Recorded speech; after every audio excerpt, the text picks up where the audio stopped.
So without further ado, I'm going to go ahead and jump in. So howdy folks, good morning, good afternoon. My name is Terry Nguyen, game programming instructor here at AIE Seattle, and I'll be your host, I suppose, for the graduate showcase for the year 2021. We'll be taking a cool look at a bunch of games and VFX projects that have been completed this year. So before we get started, let me just give you all a quick introduction about what AIE is all about and all of the cool things that we've been up to these past few months. So for the graduate showcase, we're primarily going to be looking at major production. So we're going to be taking a look at all of the things that students have been collaborating on for their capstone project in hopes of preparing them as best as possible to work in a studio setting, right? So for games, this means that they've been going through and they've been talking about collaborating with their art, design, programming, and producers, all in about teams of 10 or so, give or take 1 or 2 people. And they are planning, or they have been planning to go through bi-weekly sprints. Right? So each one runs for about 2 weeks apiece. And depending on the team, whether they're games or VFX, they've probably been at it for about 18 to 22 weeks, I should say, half weeks, since they've only here for about 21 hours a week. So just to kind of put that into perspective, come January, February, March-ish is when teams have started their pre-production stuff, and they've been working through all the way up until this month when they finally hit their last milestone, the release milestone. So today we'll be taking a look at the results of all of their efforts in the past few months. So the schedule for today, we will be taking a look at Lunar Valley by Team Tiger, followed by Heights by Team Rabbit, Discarded by Team Walrus. Then taking a brief break from games to take a look at Scrap, a VFX project by Low Latency Productions.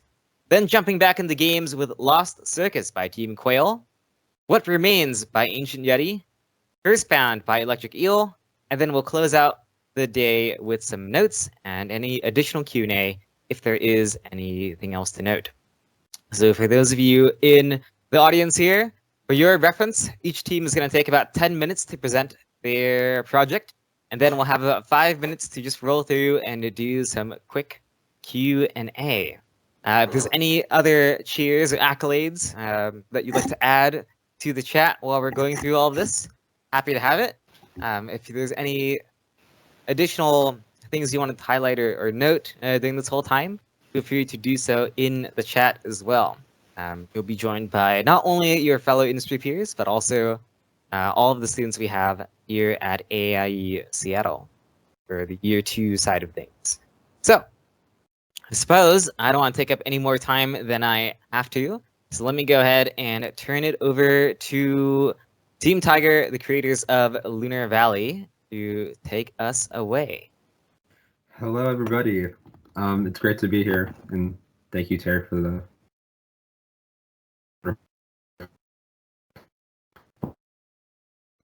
intro. And an intro. Hold on, I actually have to restart sharing because there's a sound for the video. Okay. All right, we ready, team? Let's go. All right, so welcome to our game. This is Lunar Valley. We're excited to show you what we finished with, and this is us, Team Tiger. To introduce us again, I'm Brandon. I'm the producer and level designer on this project. Logan was our narrative designer and our integrator. Hunter is our post-processing and lighting wizard.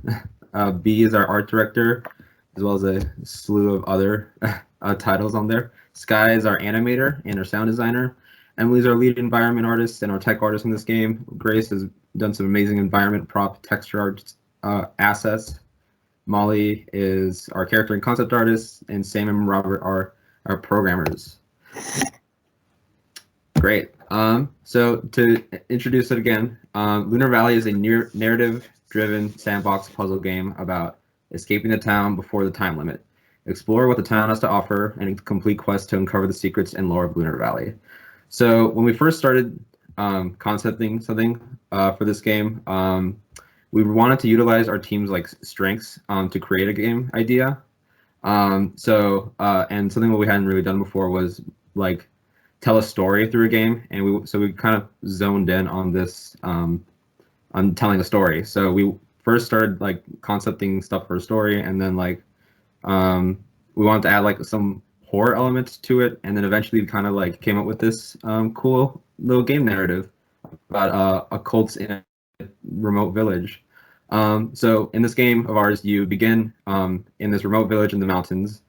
At the beginning of the game, you wake up in a bed and you're greeted by the town apothecary, and her name is Amra, and she gives you a task to go deliver a potion to another villager. So in this game, you experience the day as time passes in the village and events happen, and the game ends in a festival the town hosts to celebrate your death as part of their ritualistic sacrifice, which is like the big reveal that we wanted to do. And then as soon as you die, the game resets and you repeat. So ultimately to escape the game or escape the level. Programming and systems. So we want to talk about what our game, what happens in the game a little bit. So like days are like 15 minutes long. NPCs or the villagers, they follow their own like predetermined paths, and they go about their day. You complete quests in our game, you collect items, and you have this journal system that logs all of your everything you do, like quests you unlock and clues and lore that you discover as you keep playing the game. All right, and I'm just going to pass it off to B, who's going to talk about the art style. So go ahead, B. All right, so our art style is mostly inspired by Genshin Impact and Breath of the Wild.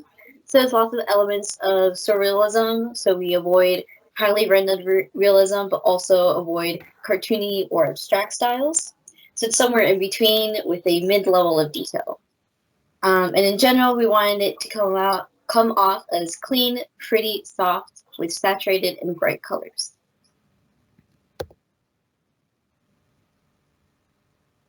And for villager style, all of the villagers are not humans, they're otherworldly creatures. And to follow the style, they have pretty simple textures, but they still have enough details to show wrinkles, any color stitches, gradients, and the sculpts themselves aren't super highly rendered, but they're not super polygony. And also we wanted the outfits to also match their environment. So they have a lot of like mountain layered clothing that helps them in the winter when it gets really cold. And Molly designed these beautiful villagers that are really cute, but they are pretty creepy when it comes to the festival scene. And then this is our main character design. We wanted it to contrast the villagers, and to do that, we made a simpler silhouette, used simple shapes. The clothing was made for warmer weather, so it doesn't have many layers. And in general, this character is much smaller, both in height and just size, compared to the other creatures around, just to feel that contrast between the villagers and the main character, which the main character doesn't belong in this village. And in general, I designed this myself, and I also want to go for a cute style. And next, I'll move it on to Emily to talk about the environment. Thank you, B. So we wanted our environment to have a temperate climate, so warm summers, cold winters, but no dry seasons. We wanted our buildings to be made from stone and plaster and appear as if they're carved into the mountains. We also wanted to play with elevation, and we wanted it to be detailed enough to show cracks and depth, but not grain level detail. We also wanted colorful, glowing foliage. On the left, we have some mood boards. The top is the regular environment mood board. The bottom is the building environment mood board. On the right, we have some renders in-game. And at the top right, we have B's original concept for our level design.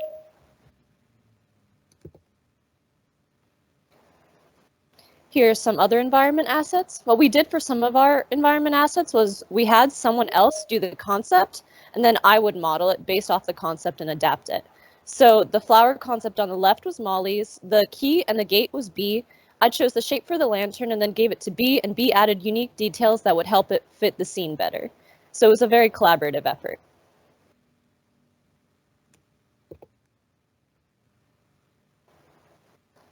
Here are some environment props by Grace with some of her concepts and mood boards. We wanted hand-painted textures. We wanted it to be detailed, but with a low poly count. We wanted stylized props in a fantasy-esque theme. Here's some more of Grace's props. So we wanted to have subtle details that reinforce the theme, like the moon and mountain imagery that you see in the carved relief on the bottom right, the tapestry, and the books. We wanted alien symbols and text to be throughout the whole environment. Some notes for next time. Plan ahead of time better. What we mean by that is you should generate a golden path for the player as soon as you can. This is basically the player experience, who they talk to, items they pick out, quests they do, and this helps with team alignment early on, so you know what the game needs and what each person has to do. We also should have done a faster iteration of the prototype, focusing on core game values. We were so focused on what would make the game cool and unique and interesting that we didn't focus on what the game needs. So prioritization helps a lot. We also should have established a good file organization from the start. We didn't, and everyone was saving stuff in different areas, and we had to hunt people down to ask where certain files were. If we had had good file organization, it would have helped streamline the process a lot more. And now we're going to have our trailer and questions after.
And that's everything. Thank you.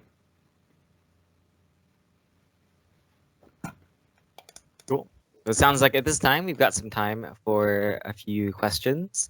So if you're just joining us, if you're a member of our lovely games industry, or even VFX, if you have any questions for the team about their project, their process, or anything in that realm of things, feel free to toss it in chat or go ahead and speak on up if you've got a working mic. Hi, Honda. It's me.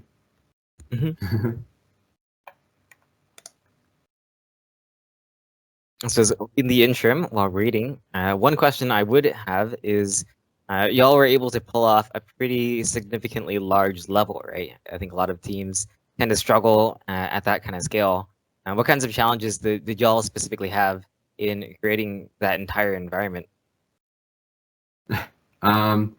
Well, between me and Emily, I think early on there was probably a lot of struggle because we like our handoff was just like we were just getting to know each other, and I knew I wanted to like have a level that's interesting because like the mountains, and Emily had like a lot of space to fill with that. I don't know if you wanted to say anything, Emily. Yeah, I can add on to that. we ended up, so our original level design, everything was too spread out. So a good bit into it, we had to redo the level and actually try to make it more compressed, which so what we have now is smaller than what we had before. I would say also with the buildings, because it was such a huge level, my modular pieces were a little small, so I could have gone bigger with those. And also performance issues because of all of the items in the scene. That's definitely something that we had to deal with a lot. So we had to do a lot of optimization. Having like a bigger level was harder on us. Sounds good. Sounds good. One question from chat here asks: was your team inspired by Outer Wilds? Yes, it was one that it was a game that like we brought up a lot. It was inspired by it, but like here and there, like there were touches that were like we added that were more original, like the alien. But like I think Outer Wilds and Outer Worlds are different games. But we like time loop games, like we looked at that one, and that's like a really cool game. So Majora's Mask was a huge inspiration. yeah, definitely that one. Looking at that one and oh yeah, a new game called Deathloop, which is actually like one that we were trying to follow for like design stuff. Sounds good. Sounds good. What led y'all to opt for maybe characters that were non-human? I think they looked a little bit different. Any insights you can share on that? Yeah, Emily Irby.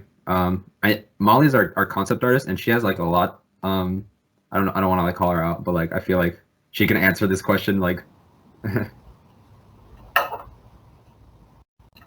Hi, let me see if my camera will work.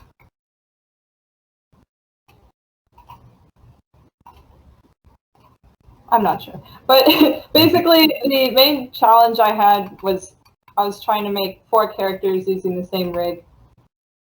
And that's really what made it possible to kind of populate this environment. It was a really fun challenge. I actually rigged all the characters. That's what I spent most of my time doing at the beginning.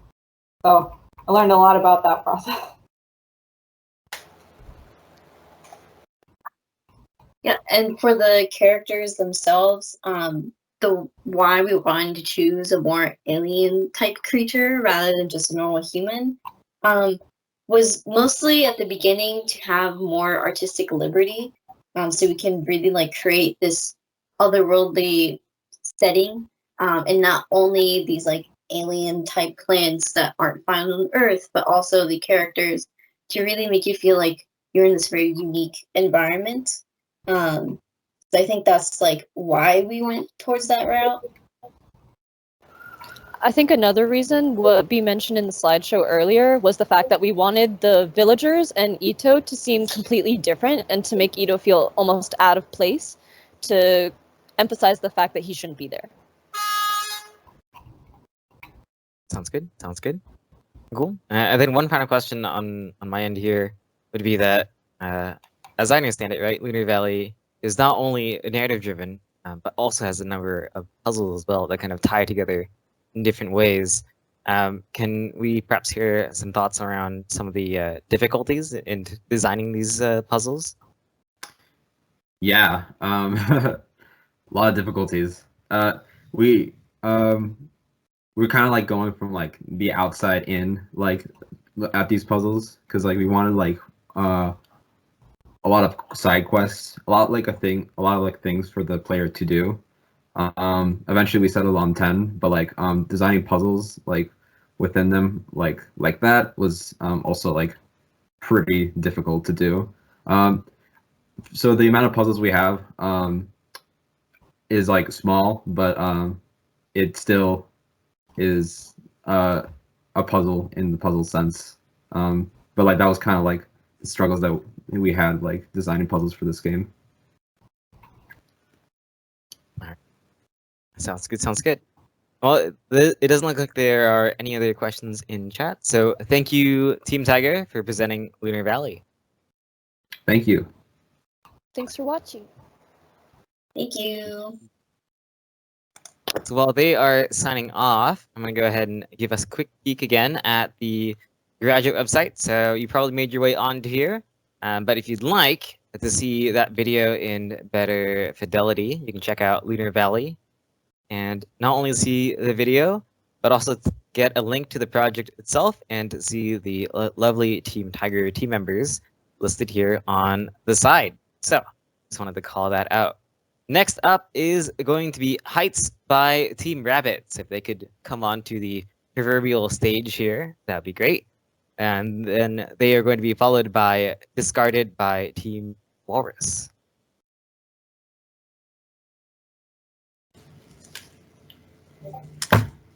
Hello. Hello. Hello. We have a nice gameplay trailer in our polish folder, if you'd like to show that for us, Terry. Absolutely. And then after the video, we have a couple of slides to go over. Sounds good, sounds good.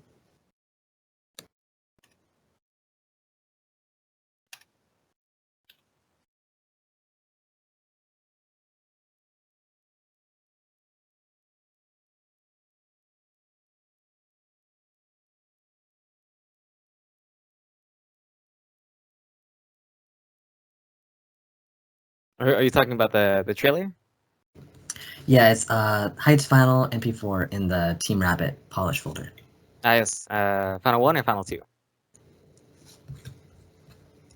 Those should be in a separate folder. It should be in the first level of the Team Rabbit folder. Major production, sprint submissions, sprint 9 polish, Team Rabbit. Yeah. There's a Heights final in there. I'm not sure if there's a. Oh yeah, that's the one. Yeah, it should be about 8 minutes long. Cool. I will definitely play that off. Thank you, Terry.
Hello, and welcome to Heights, an adventure in the skies by Team Rabbit of AIE Seattle. My name is Jacob Noack. Before we jump in, I want to give credit to my wonderful team, and then we'll get into it. Now, Heights is a narrative-driven adventure game about a young adult who struggles to find a sense of direction in life. Though the story is conveyed on screen, I will act as interpreter so I can quickly click through things. I encourage you all to play our game so you can truly digest Winter's writing and the world we built. After the passing of your grandfather, you are willed his two most prized possessions, his journal and his tattered skyfishing balloon. Like some punk, you see his stories as ridiculous and toss the book aside. You fall asleep in the balloon only to awaken in a dreamlike skyscape.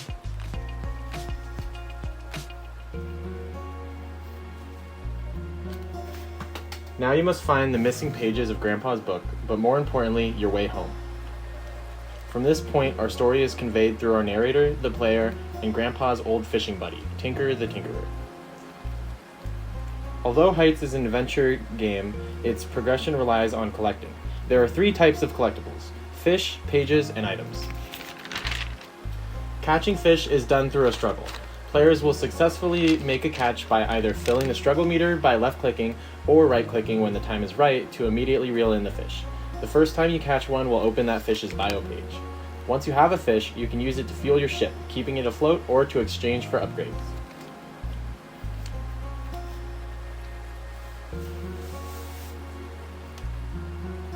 You may hold only 4 fish at once, however, which means you'll need to store them. Luckily, we have boxfish boxes in the bottom of our ship. Those 2 may only store box or puffer fish, however. Seems like we'll have to unlock more storage as well.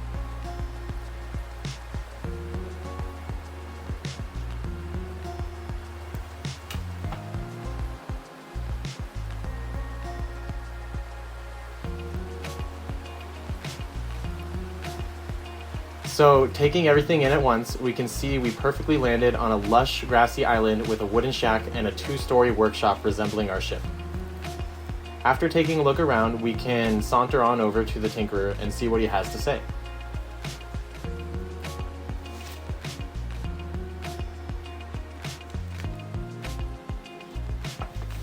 Sounds like he wants us to find some puffers and a boxfish in order to build a device for our ship. Let's get to it. On top of that, he recommends checking out Grandpa's shack. Looks like we found a map alongside Grandpa's opening letter. Now let's get the item from the Tinkerer. Oh, we're still gonna need to get those items. The boxfish and 3 pufferfish. So let's go ahead and grab those. There's a little spawning pool here in the middle of the island. Okay, so we have our puffer propulsion devices. For the time being, they will help us fly around before we achieve complete control over our ship.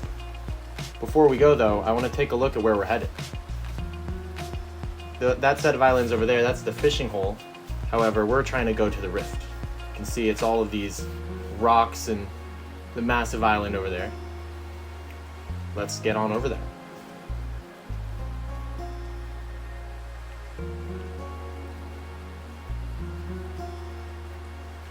Now that we know where to go, I can use this handy hook here to grapple right onto my ship.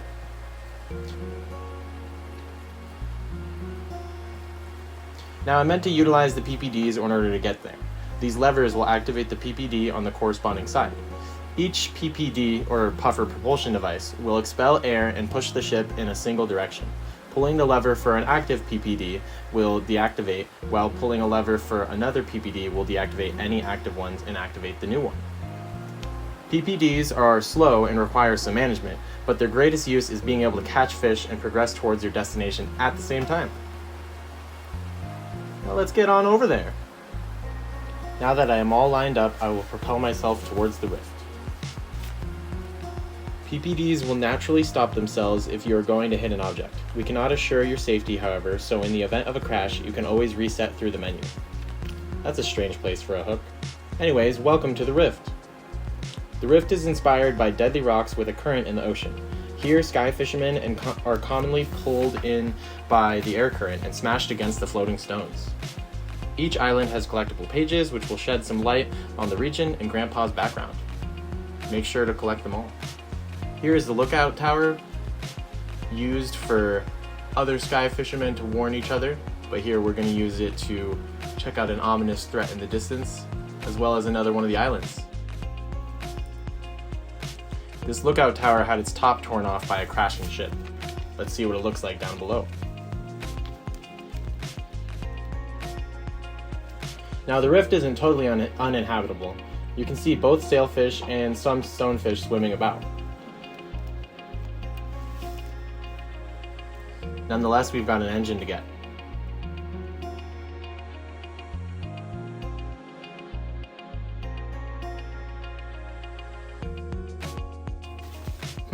One of the core methods for interacting with the environment is by using your fishing hook. Here we can pull the lever to reach the secret area, and now we're right back to where we were. Alright, so I accidentally fell, but I can get back down there real quick. I'll just need to be a bit more careful. I'll go a different way this time. I'm able to platform through the environment pretty easily.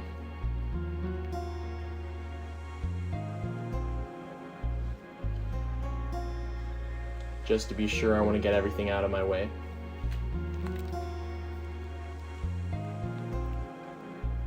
Including this dastardly sailfish here.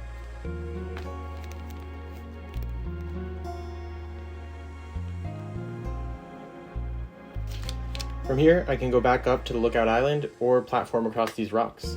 I don't want to fall, so I'll use this hook to pull myself to safety. Now with all the parts, I can get the ship upgrade. You can see it's called Ship Control, and finally having it unlocked, I'll be able to completely fly to any environment. Beyond this point, our demo is concluded, as the rest of the islands lack some final touches. We did, however, make it possible to continue and explore the environments at your leisure. There are more pages to collect and more sights to see at the Old Fishing Hole and Jelly Rock, so be sure to check them out. Thank you for your time. And back to you. I can't. All right, give me just 1 second. Before we get started, I'm gonna go through and reintroduce our team real quick, just to get everyone's names. So my name is Everest. I'm one of the art directors on this team. And then My name is Jake. I'm the lead producer and designer on the project. And we also have Winter Clement. He's the narrative designer, followed by Jonathan Blakey, our lead programmer, and then Tyler Peterson is our main systems programmer. And then you want to introduce the rest of the artists? yeah, so for our other art director and environment artist, we have Erin Schneider, who her camera's on right now. Kira Wentworth as one of our other environment artists. And as for, so our character and illustrator artist is Lucy Fonseca, and then Alexis Rodriguez as our fish artist and concept artist as well. And then we're gonna quickly show off a couple of slides. Real quick, just to talk about our, we'll begin with our highlights of production. So one of our biggest ones is that we worked really hard as a team for our communication. That was one of our biggest roadblocks, and it took a little while, but we buckled down. So that is one of our highlights because it was really important to us. We had a really big scope. So we also to really buckle down and narrow focus, which was a really big task for our team. And then I really loved how professional our team took in stride all the changes and big things that we did. So our professionalism was also a highlight.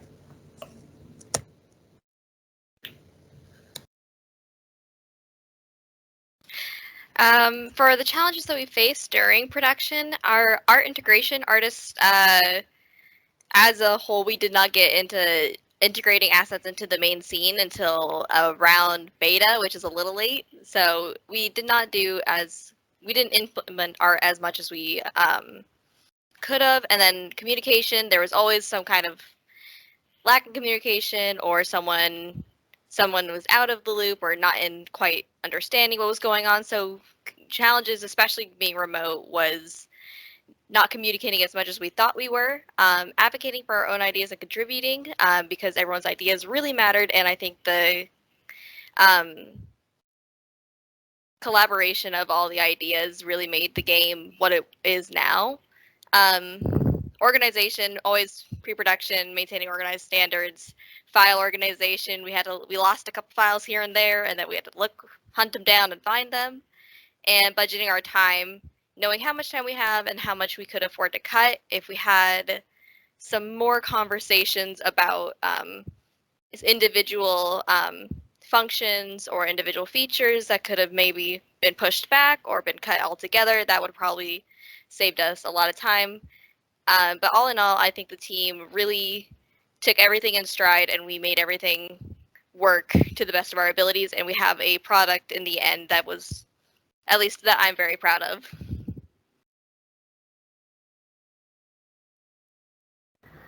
So some notes for next time. Having personal communication and connection is invaluable, especially when we're remote. Having more communication and team-wide meetings to look over the backlog together, to look at the hack and plan, because I think we kind of neglected the hack and plan a little bit. So next time, going over that. Being more fluent in the tools and systems others are using and knowing the language, so the cross-discipline is a little bit better with the communication, and then dividing the teamwork and the work evenly within the team so that it can be distributed with all of our team members, because we're all capable and we're really talented, and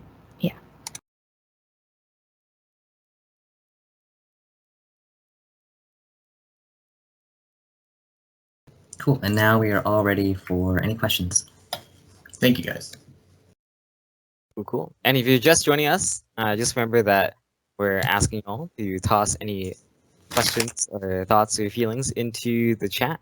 If there are any questions, I'll be sure to pass them on to the team. So while we're waiting for people to toss a few our way, I figured I would ask you all a little bit about the environment, right? So I would imagine most teams tend to ground themselves, right, pretty heavily in the world that we see around us. But I'm not sure about you, but I don't necessarily live in a world where I'm sailing around on a giant ship with floating mechanical creatures in the sky. So what kind of led y'all to develop that kind of world? So originally the idea was meant to be just in a hot air balloon. So the islands kind of came after as we talked about it. How are we going to explore a world if there's nothing but clouds around you? And also, how are we going to use our environment artists? So once we had this idea for having ground islands, and we were talking about the fish in the sky, we wanted to create kind of a juxtaposition from that chaotic dodging different fish as you're moving around to kind of just exploring these islands and finding items on them would be more relaxing. So the fish in the sky are meant to be metallic, mechanical, same with your ship, and then the islands are kind of more hokey with wooden structures and that kind of basic idea between the two. Sounds good. Sounds good. What games inspired the art style for the game?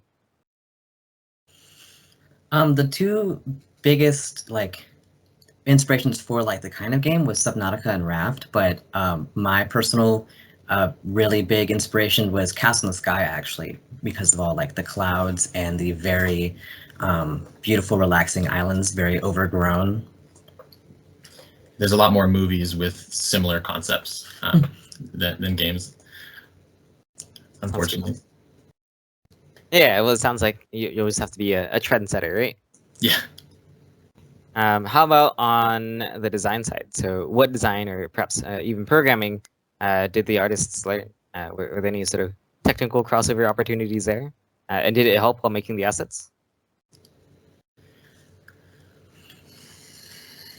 I'll let Aaron take this one. Yeah, I was the technical artist for the project, so speaking on the technical side, I did learn more. I learned an entirely new coding language that I had already learned before.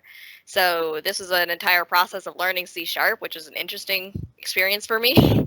And then speaking through if the programming and technical stuff that I had learned before this coming into the project, it did help the art because it made me more, at least it helped my art anyway. It helped the flow between going through Substance Designer and then putting it into Unity. And I was the one kind of testing a lot of our tools that the artist had that we had installed. It was called Polybrush, right? Polypaint? Polybrush? Yeah. Yeah, we had that one downloaded, and I was the one doing a lot of the testing, seeing how that would work, what were our limits, what could we do with it, and seeing how we could make it work into the game. So it did help in fully realizing what could artists do within the engine, I would definitely say. Sounds good. Sounds good. And let's take one more here. So how did the development process play out for what the fishing minigame was going to play like, right? There's just so many different mechanics that I've gotten kind of used for that, a lot of different games. So just wondering how that went for y'all. Yeah, I think I can answer that. So a lot of the mechanics in the game were made to work alongside each other because kind of the main idea of the game is for the character to make their way back home. But in order to get home, their ship needs to be upgraded enough in order to get them home. And in order to do that, they need to get different items and also collect fish to get upgrades from the Tinkerer to upgrade their ship. So the idea with the mini game was to make it simplistic enough, but still convey a struggle. So we call it the struggle mechanic, where the player essentially just needs to battle against the will of the pulling fish by clicking enough to fill the bar, but they also have the chance of if the bar is inside of one of the green regions, it's called the catch chance, then they have the chance to right click and pull the fish in immediately to save themselves some clicking. Also, the fish get more difficult over time, but we're able to do some simple like alterations with that, change the speed, change how many catch chances the fish have to make them feel different. And then we could add other simple mechanics on top of that. So one thing that I don't think you saw in the video is the electric fish, both the jellyfish and the eel, have a yellow bar in their thing that's called the shock chance. And with that one, instead of trying to right click to catch the fish there, you have to right click to get rid of that chance. Otherwise, you get electrocuted and then fail to catch as well. So it was mostly about variety and creating that struggle. Sounds good. Sounds good. I also particularly like that you can see the fish before you try to come after them, right? So many games where you just toss it right into the water or whatever body of things you're trying to pull them out from. But it's nice to see the fish and to actually have some variations in the way you have to catch them as well. That's pretty cool. But all right. So if that's all the questions, then we'll go ahead and hop on off. So thank you again for presenting, and thank you for showing off Heights. Thank you, guys. Thank you. Thank you. Peace out. All right. And as I did last time, I'm going to go ahead and steal the spotlight for a second, because I do want to make sure that y'all are aware of the showcase page. So you can check out Heights and check out their trailer for their game directly on the showcase page as well. If you'd like, you can also get a link to the project by scrolling down below and to check out the rest of the amazing team behind Heights, which is Team Rabbit, as you see here on the left. So very excited to have the opportunity to share this with y'all. But next up, I believe, is going to be Discarded by Team Walrus, and then followed by Scrap by Low Latency Productions. What's up, y'all? What's up, guests? Thanks for viewing our little presentations here. Terry, we have a YouTube link, but I think it worked really well when you showed Heights' video. So in our polished submission folder, there is a video called Discarded Trailer Panel. If you could cue that up, it's going to be like 2 slides in. Is it in there? Is it a success? Discarded Trailer Panel. Yes, that is it. Okay, yeah. So we have like 2 panels, and then we're into the trailer, baby. So Tyler's going to be presenting. There we go. Awesome. And here's a nice preview of everything. Very cool. No worries, no worries. Okay, yeah. So we're Team Walrus. Our game was Discarded. That's our little mannequin, Vitruvian mannequin symbol right there. And here's our big old team, 11 people, super talented, super good at what they do, trust me. And then on the right there, we've got our staff advisors, just an excellent help all around, really help make this game shine. And that's a walrus in the bottom right. There's a really good looking crew right there, not gonna lie. Good team photo from last week's devlogs, from the release devlogs. And then, yeah, let's go ahead and play the trailer. Terry, it's all you. Thank you so much.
Yeah, if you're Alright. interested in that music, that's Cody Stam right there, our one of our environment artists. All right, so the high concept of this game is that it's a 3D deck building game about toys that rip the parts off of other toys to use for themselves. The parts each contain packs of cards, and then your deck gets stronger by mixing and matching those parts. It's a roguelike deck builder, and the theme is like you're in this decrepit, abandoned home. We did have a couple of production/team pillars that really helped us throughout this project. Everyone has ownership. Everyone is a designer on the game, and everyone will be heard whether it pertains to the game or not. It seems super simple. It seems super abstract, but honestly, just saying this stuff out loud at the beginning kept our team together, cohesive, kept us passionate about our project, honestly.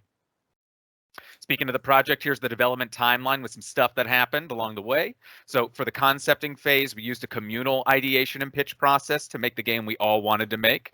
In the prototype phase, after we made it, we had an industry panel sort of like this, and we got some good feedback about how overscoped we were, which led us to alpha, where we pivoted to a much tighter version of our game and game loop, cut out a bunch of stuff. In beta, we used a lot of frequent internal play testing to review and iterate on our work, as well as keep everybody on the same page. And then in the polish sprint, we broke off into like strike teams, we like to call them. So we had like a juice and FX strike team, a finalization team, and a QA team. And that really helped us plug all the holes that we had made as we, went along the production route, just so that we could build and release Wednesday, July 7th last week. Tyler's going to take it away with the design portion. So there are a handful of things to consider when you are making a roguelike deck builder, but our pillars were part-based card design, modularity, and function over form. So what the heck does part-based card design mean? In Discarded, you never receive a single card, you always receive packs of cards. So we had a few goals when creating these packs. One was that each pack has a distinct identity. Second was that each pack has its own minor synergy. And third was that each pack teaches the player something. So this Tin Aegis pack teaches the player that sometimes the best offense is a good defense, and this Barbed Juke pack teaches the player how the duel mechanic works. Modularity and synergy, we leaned into something called color theory, but not in the artistic sense, more in the kind of takeaway from Magic the Gathering type deal.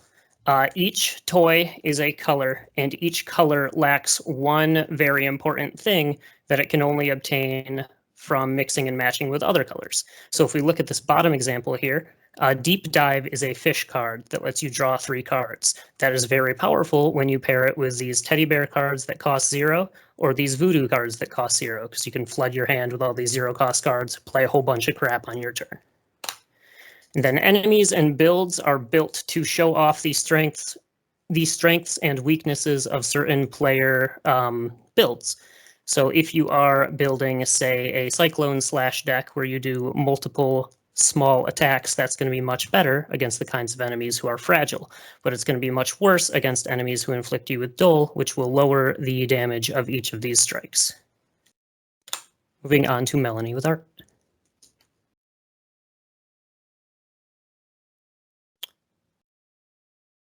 Melanie, if you speak, you're on. You might be muted.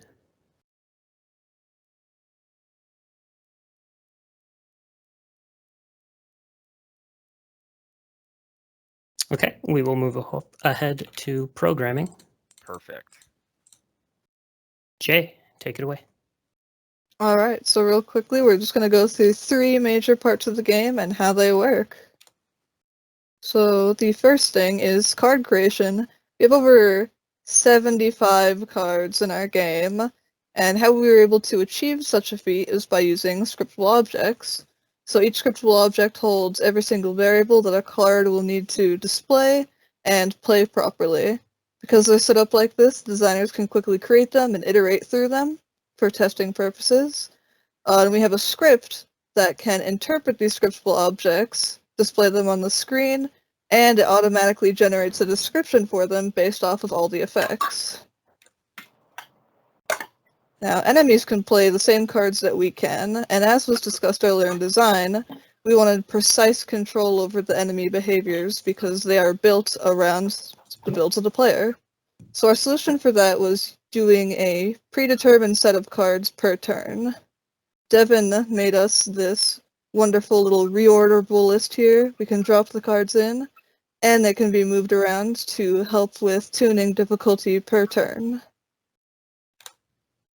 the last major thing is definitely the swapping of parts. Each part is its own game object that is managed by a parent game object. Each part has its own animator and its own list of cards. The manager makes sure that all the animations play at the same time and grabs all the cards from them at the start of battle, so we know exactly what we're going to be playing with. How is your Let's internet head now? back around to Art. Hi, I am good now. I'm so sorry about that. I couldn't unmute. You guys know how it is. Teams is great. All right. So for art style, we really wanted to go with a kind of old 80s, 90s, dilapidated style. Especially in the environments, we leaned into like the really abandoned home. This art is by Cody Stam and Juan Reyes Cisneros. Everything from the building the props, texturing them, arranging the scenes, lighting, all of it is done by them to give this really creepy atmosphere vibe we have. And then we wanted to carry it through with the character modeling done by our own Corey Collins. Again, with the old like 90s style toys and action figures. And each toy is split into 5 parts. That is the head, the left and right arm, the torso, and a set of legs. And that comes in handy with the rigging, which is my territory. It was a bit tricky to figure out how to switch out the attachments for the characters, but we decided to go with a skeleton rig first, which we would then model the characters around. And each of the swappable joints is a ball and socket joint so that they can easily be taken out and replaced. And then as for animation, we again had to keep in mind that the parts are very different sizes and shapes. For instance, the ninja sword and the robot shield would often clip into the body when we did certain animations. So we had to constantly be switching between the different models to make sure everything worked smoothly. And then finally, our UI art done by Mariah Young, again, inspired by childhood toys, 80s like toy catalogs is a big inspiration for us. We also had kind of crayon-like drawings for the card art and again sticker books, just keeping that kind of childhood look but also bringing it into a really creepy level. And that is our discarded presentation. We'll leave up the credits here so that you can and ooh at all the wonderful people that made this incredible, huge game. And thank you, just side note, for all the love in the comments. We love it. We really appreciate it. Questions. First question is, where's the merch? Where's the merch? Someone invest in us, baby. We'll get you merch all day. Sounds good. Sounds Yeah. like Team Walrus is looking. Next question would be, I believe that this is probably one of the most difficult sort of design-wise games that we've seen out of major production so far, right? Not only to create a turn-based battler, but also something that involves a wide variety of cards. So can you tell us perhaps a little bit about the process behind designing and iterating on and testing all these cards? Tyler, take it away. Yeah, I'll go a little further into the color theory. We had our basic character who we wanted to have kind of cruddy cards so that you would be encouraged to swap those out. And then we had 5 other characters that you could swap parts with. So one of the challenges was giving each of them a distinct identity. We drew from Magic the Gathering's colors with black, red, green, blue, and white, and just kind of found how that applied to our mechanics. So we've got a very defensive character, we've got a character that does really big numbers, one that draws a lot of cards, and then we wanted to encourage synergies between those, so we made sure to build in weaknesses to each one to encourage the player to combine the teddy bear with the ninja, because then you get a much better effect than pure teddy bear. That combined with the pack-based design, where we weren't designing individual cards, but we were designing packs of 2 or 3. Really, that's the core of it. That's the core of it. Cool. Yeah. Also, just to add on to that, the process was really great too. We started in Figma, we made a bunch of mock-ups, then we brought it into Tabletop Simulator, and then we brought it into Unity. Lots of testing there, lots of iteration to happen. Sounds good. Boaz coming in here with the note from the dev team. we had a chart that that contains all the color combinations, and we wanted to make sure each cell has something you'd want to do in it. So very cool. All right, one other question then on the. I lost my train of thought. Reading the comment. What was it? It was about. It's about art. I remember what was it about. Oh, it was for the environments. Regarding the environments, right? Like y'all put together some pretty intricate spaces that had the level of eeriness. How did y'all kind of settle on that general feeling that you wanted to pass along in the game? That's definitely Cody and Juan. Just to get them started, though, we discussed that you were escalating through this house. That was the progress of this game, and then we gave each of these rooms sort of their own little story points, and then Juan and Cody really brought it all together, and put that like livable, that like living environment feel into it, like it was lived in. I think is what sort of we were using as far as terminology goes. Cody and Juan, if you guys want to add anything to that. Hi. Another thing that went a long way was HDRP. That was something that I drove home early on. Like I wanted volumetric lighting, and I wanted good volumetric lighting. I didn't want to fake it or anything like that. So I feel like that was a big component to really driving home that eerie. Like it's very heavy on lighting. The emotion is, and I feel like HDRP just really drove that home way better than we ever could have gotten URP. There's the game and paid off. Oh, go ahead. There's a question from Nora that I want to throw at Tyler, actually, about hardest things to cut back on in terms of scope. Do you see that question? Yeah. The most difficult thing to cut for me was the unicycle pizza cutter leg that we really wanted in the game. But to be more serious, we had way too many cards to start the game out. We had to cut a whole card upgrade system, which encouraged us to build more synergies rather than things that were just stronger than the other things. So I think that was a good cut, both in terms of scope and in terms of design. What else did we cut? We cut back pieces. I really wanted back pieces in the game. We had an idea for a shop system at one point, so you could buy specific parts. We had to dump that. We had a lot. We had a hub where you could have characters between runs. We cut basically every roguelite element. And we kind of wound up cutting a lot of the roguelike elements because we just couldn't get the variation the way we needed it to be. So it's very lightly a roguelike right there. The engine is there for it to balloon out into actual procedurally generated content, but it's not quite there yet. Yeah. And honestly, it was all for the better. You know, those are cool features, but at the end of the day, this is still a pretty big game, and we needed to make it good, not just done. Which is a piece of verbiage we came up with this week. So getting it to that point meant getting rid of some of those really rad features, but it was all for the better. Sounds good. That's all the time we have for questions for Team Walrus. So thank you again for presenting Discarded. Thank you, Terry, as always, and thank you everybody for the kind words. Really appreciate it. Peace out. And let's take a quick trip on over to our good friends, my web browser, to take a look at their page as well. So Discarded is also available on the AIE Seattle showcase. If you want to check out their trailer, it is right here. And if you scroll down below, not only do you find a lovely description about Discarded, which is a 3D deck building game about toys who rip parts off of other toys for themselves.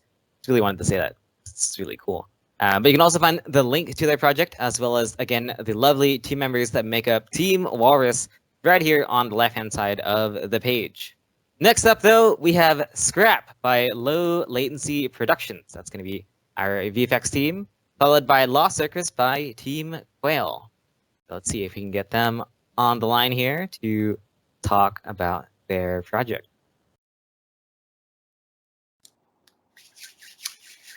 Afternoon, Terry. Good afternoon, indeed. Since we are a very small team, we just have all four of us here. And we're going to ask you to actually run the film first thing, if you wouldn't mind.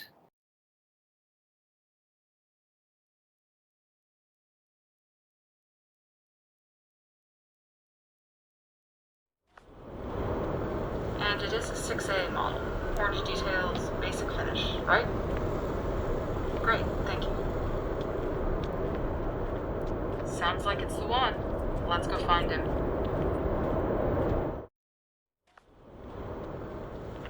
Right where they said. Shit, he's pretty beaten up. Hey boy, you gonna make this easy? Whoa! You okay? Don't lose him!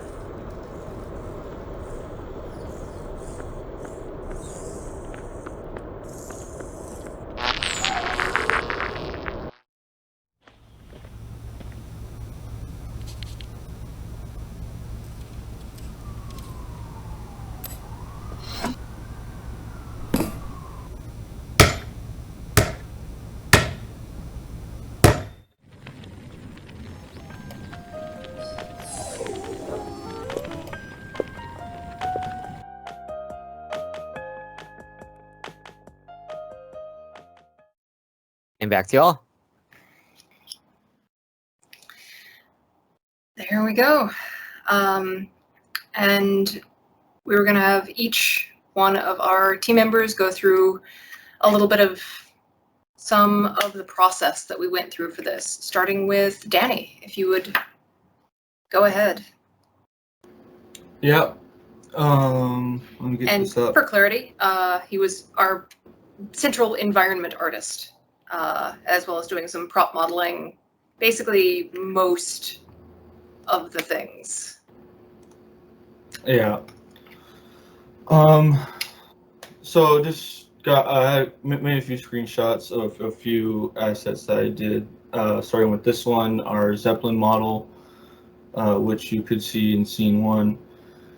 This was a really interesting thing to model overall. Kind of like the shape of it as well. Kind of got the inspiration from the Cyberpunk game.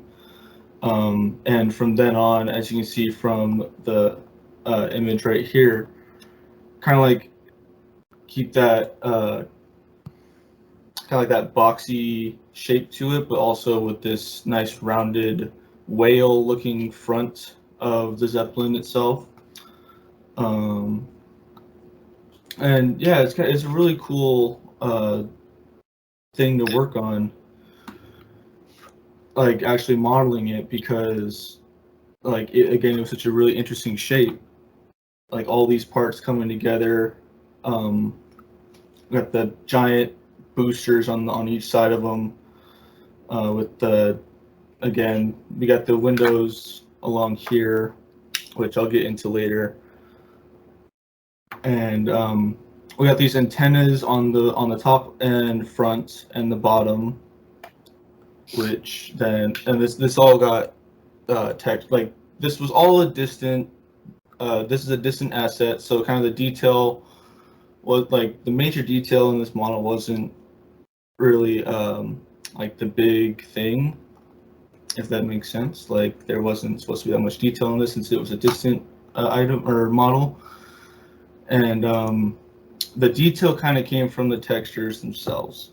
So in the texturing part, I kind of like wanted to make this thing look like it was built, like handmade, and kind of like that old junkyard type look to it. So it kind of added like the paneling to the sides with these bolts that are along, as you can see, like along the along the lining here on the panels, and they're also on the boosters as well. And it kind of added some nice dents and scratch marks and kind of like, I guess, stain marks there on the metal, just to kind of show its wear and tear, because this thing is not going to be clean all the time. This thing's pretty old. Again, kind of like that junkyard look. A lot of the talks we had surrounding assets were the storytelling of the aspects of them. Yeah. And of course your windows on the front here, which was pretty challenging to work on, but it got through it. Got through it, and it looks freaking fantastic. The second asset here is mainly this uplink tower, the cell tower. kind of going for its traditional look. You got your electrical boxes up here. Kind of going for that just shiny pole. Since the setting is in a city, you're going to have cell towers in a city. So especially like this shiny black pole with the control box control box down there. And we wanted to add, like, we didn't want it to be just bare. We wanted to add some detail in it, so we could add like some graffiti or stickers on it, which I will show in a minute here. And then of course the base with you got your metallic base with the bolts on each corner. So here's the model itself. I think they came together like super good, because the way I kind of did this model was for the wires specifically is I used the curve tool and then made a giant cylinder with a lot of segments and basically parented it to that curve that curve shape that I made, and basically you got yourself some wires, duplicated it. I really wanted to exaggerate the droop of the wires, like more down here, to kind of like give it that weight to it. I guess wires have weight, yeah. And then when it all came together, just it looked phenomenal, because the detail that got put into this and the way it got put into this was really cool, because I did this method of applying these decals, a closer look, these decals, which were made in Photoshop, and brought into Substance Painter, and then I could just randomly place these decals in, like you would place stickers on, like you just slap it right on a pole or a mailbox or like something that you would see in the city. And it adds that, storytelling, that extra step to detail work, which I think really paid off. And kind of a closer look up here to the electrical cell boxes up here, along with the wires, kind of get a better look. And it's all kind of meets down here at the pole at the what's the word? A metal tie kind of thing. Yeah, kind of like a tie type thing. But yeah, those are my assets that I made. So I'm really happy how this whole thing came out. And yeah. Cool. Thank you. And like I said, yeah, you worked through a lot of these. Oh yeah. Elisa, would you like to take over the share here? Yeah.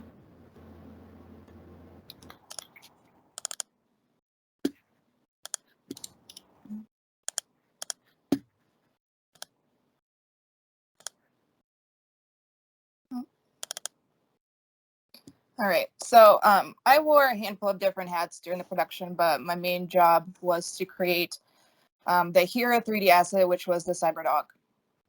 In the concepting stage, I presented the team with several variations of this dog, and then we as a team kind of pulled different aspects and different elements from all of them to finalize this specific concept look. And then in the next step, I took to Maya to create a gray box. Basically just very basic, simple shapes, mainly to determine scale and proportions of the different parts, and kind of resembling a German Shepherd. And then the bulk of my work was in ZBrush, which you can see here is the high-res model. I specialize in character modeling, but up to this point, before this project, I mainly did like organic sculpting and organic characters. So to push my skills, I chose to learn hard surface modeling in ZBrush. Specifically, I learned ZModeler in various transforms and deformations, and basically also just to improve my skills in masking and extruding different panels. Then this model was taken back to Maya for rigging and was adjusted slightly. But after that was done, I resumed my work in Substance Painter. And again, just to push my skills further, I made sure to create the textures as much as I could from scratch, but also, utilize the masking in various filters and procedurals and grunges to really complete the look. As you could see in the video, well, this is the base textured version, but in the video, in the beginning, the dog is damaged. So this is the damaged variation on the leg. And then when it gets fixed, it gets a brand new shiny leg. And just to finish off my slides here is a little close-up on the head. Going back to the ZBrush stage, I would say doing the head was the hardest, but also the most satisfying. I did the head last, so at this point my skills were at their best. And it was just really nice to see how the head pulled the whole model together and just made it very complete and real. That's it from me. Fantastic. James, let's get you in here. Hello. So, like a lot of us, because we are such a small team, I wore many hats. I was the producer, but also the comp artist. So I did a lot of the work. Sorry, I'm not good with teams, so this is just going to keep happening. I did a lot of, very little of the concept art, except for this piece. But I did a lot of the trailblazing and camera tracking, getting things, the 3D camera exported and the geo and layout all out. So this is kind of the stage of the first scene. Started with a concept that we had a still that we got, just a picture we got through our scouting, location scouting. Then this is a still from the actual footage, like from the actual film.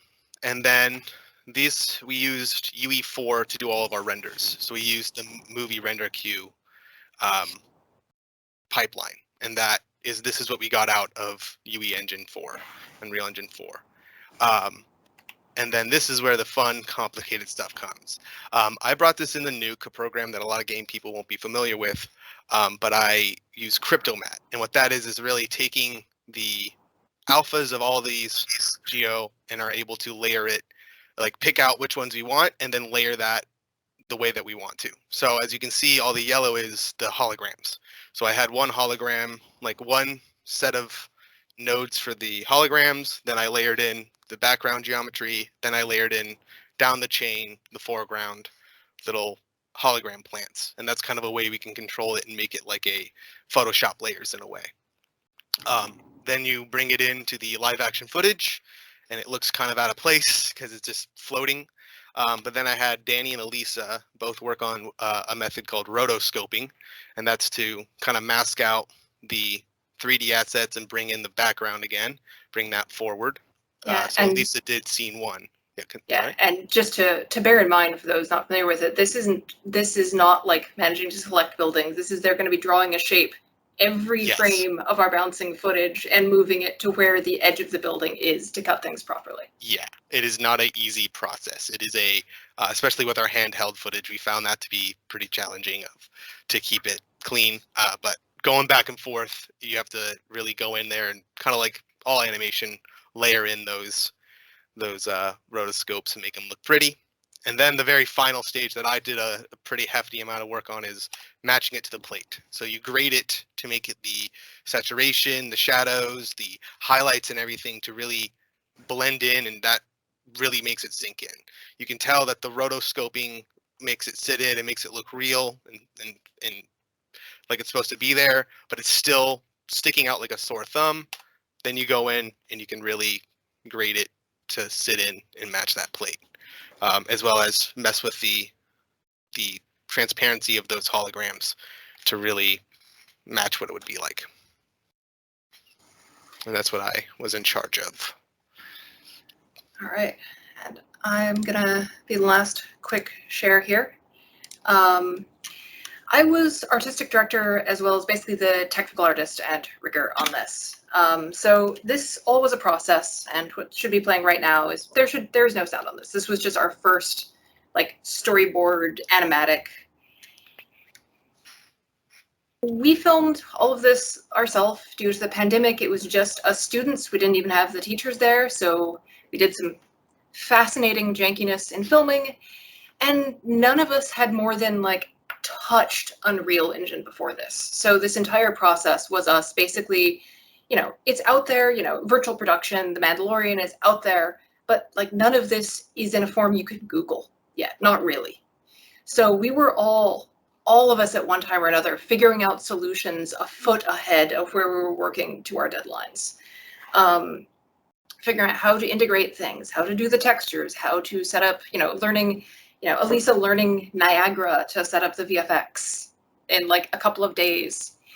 And myself, doing the rigging was very fun for this dog. Nice little simple beast, all things considered. Learned some new techniques for the legs. But the main thing was that we learned some things about what Unreal does and doesn't want in a model that's rigged. We had hierarchy in the geo of the skeletal mesh. Anybody who had worked with these engines would have told us that that's a really stupid idea, but we didn't know. Because, like I said, we were building a foot ahead of ourselves as we go. So I had to basically rebuild and re-rig the entire dog mid-production so that it stopped doing this every time we put an animation onto it. I just love the shot of that dog staring proudly into the distance in pieces.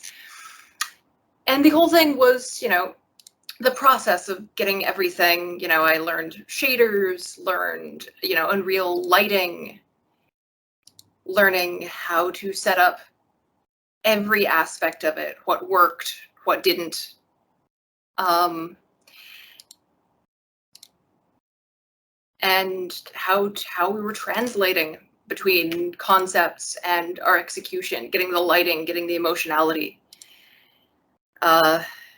figuring out what the engine does and doesn't want to control that you need control of if you're doing this sort of thing.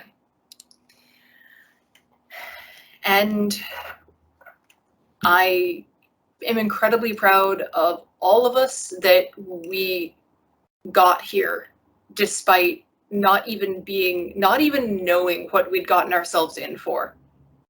But I think we're all much the better for it.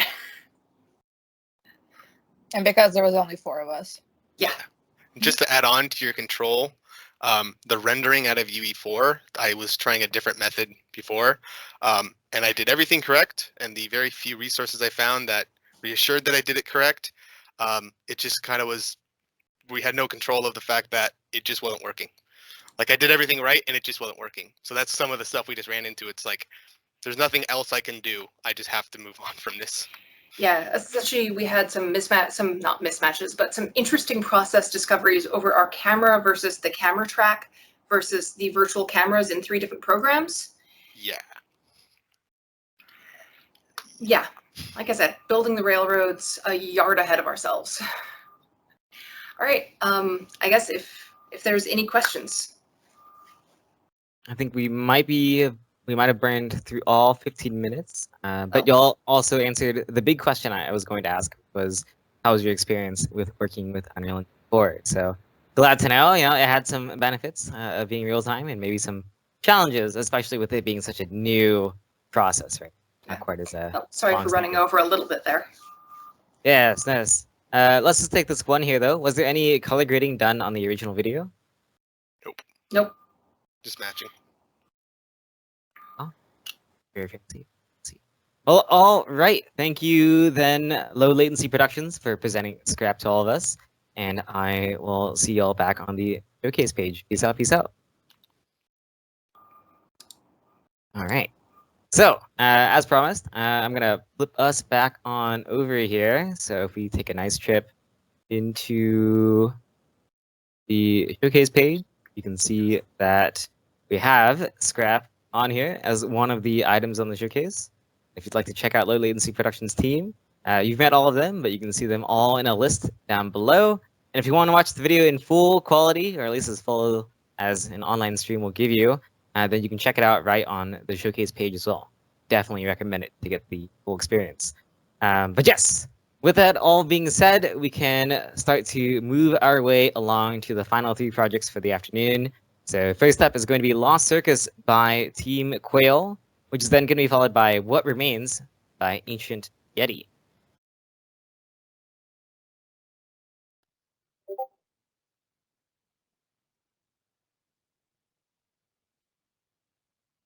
Hey, Kevin, if you are talking, we need you to unmute. Hi, Terry. Just trying to make sure the rest of my team gets here. Sounds good. Sounds good. I believe I was being joined by Tristan Milo. Might give him another moment. All good. All Hey, good. I'm here. I just don't have a camera. Oh, right. Okay. Milo, you here as well?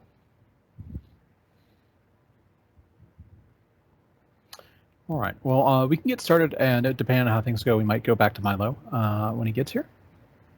But yes, Lost Circus. I was done by Team Quail. Kat was our producer. I was the systems designer. Jack was the level designer. May, UI, UX, and audio designer. Tristan was the AI programmer, the generalist. Belle was the systems programmer. Milo was character artist and art style ambassador. Ross, character artist and animator. Omar, environmental artist. Lucas, environmental artist. And JJ was VFX artist. The high concept was a single-player stealth game where the player uses powerful sentient toys in order to avoid monsters and escape the Lost Circus. We were going for a stealth survival game with the theme of a cutesy horror carnival. If I set this up right, you should be able to hear the trailer.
One of the big things we wanted to focus on early on was learning the environment. We wanted a stealth-focused game where it helped to know when to run away if you did get caught.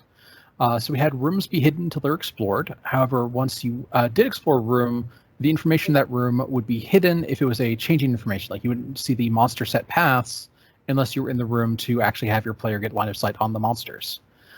So we had a few shaders and programming systems set up to load and unload things to make that work, and I think it largely worked out well in our favor.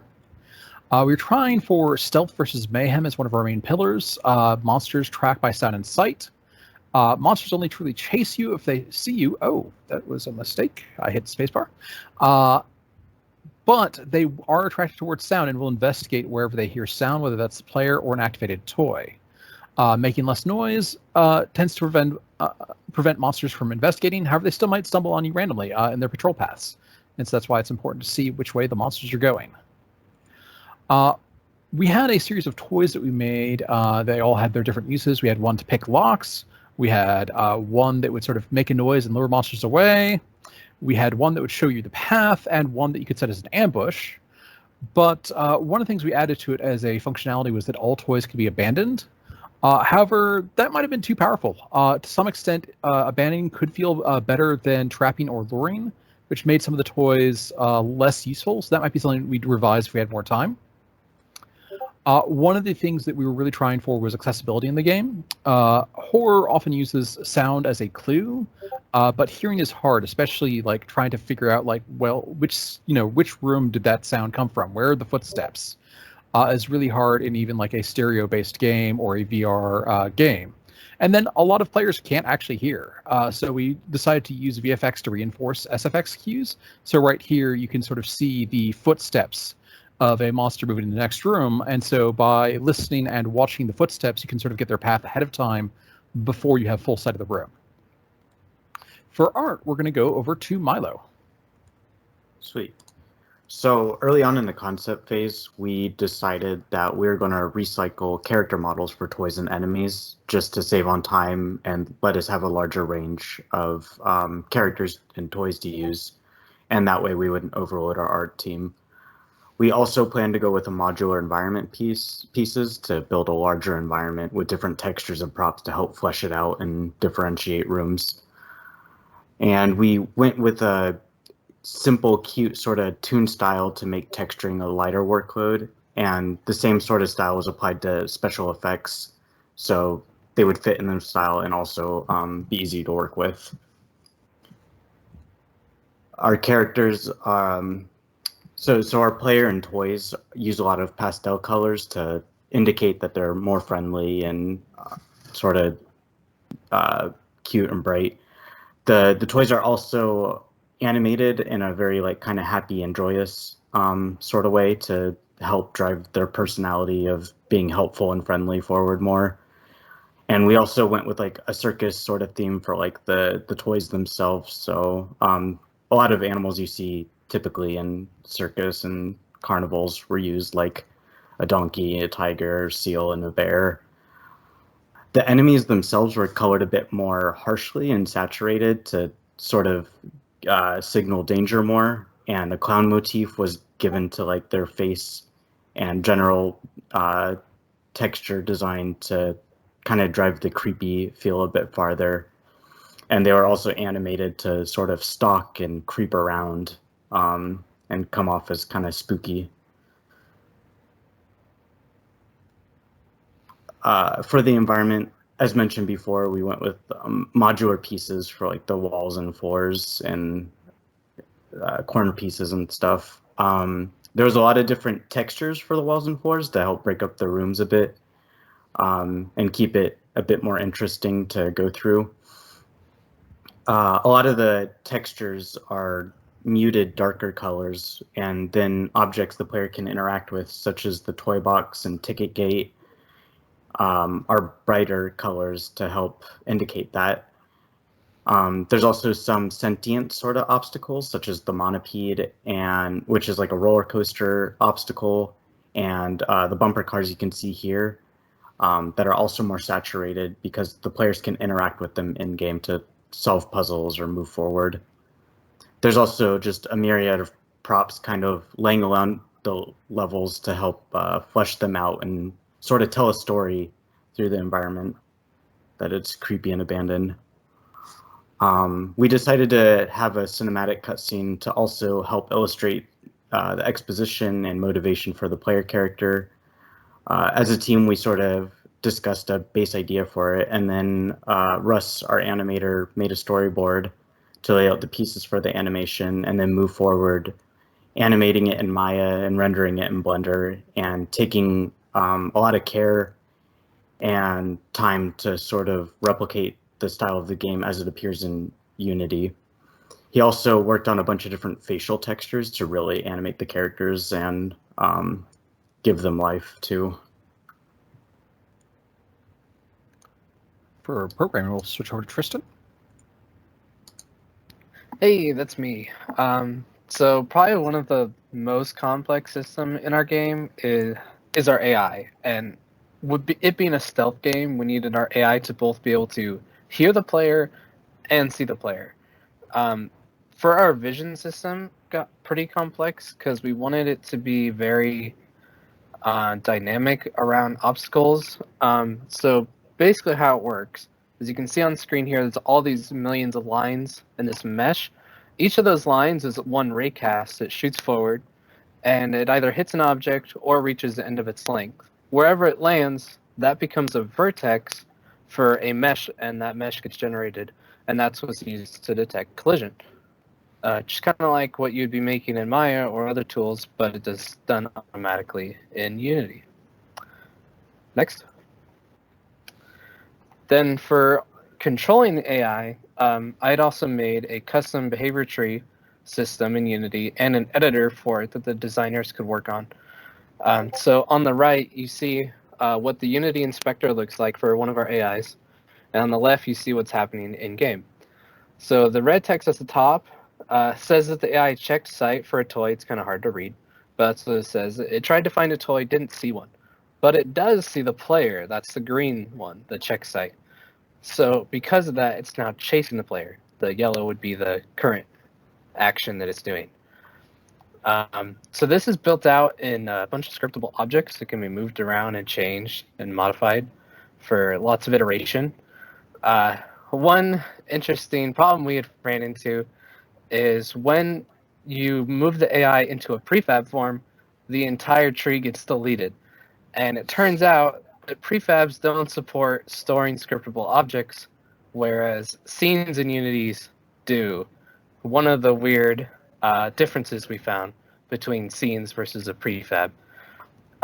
So because of that, I also developed a saving and loading system for the entire behavior tree. So all these nodes could be saved to an asset, and then someone could go to another scene or wherever else, and then load that, and then it would take all that information and put it in that AI. Next. Then the other system our other programmer, Bell, developed is our inventory system. So one interesting thing about our game is our inventory is not only shown in our hotbar in the bottom, but the toys also follow you around in game. So if you find a lost toy and you pick it up, it not only increases the number in your hotbar, but you have this little puppy-like creature following you around, and it's very adorable. And when you use it, you see that creature walk over and do its thing.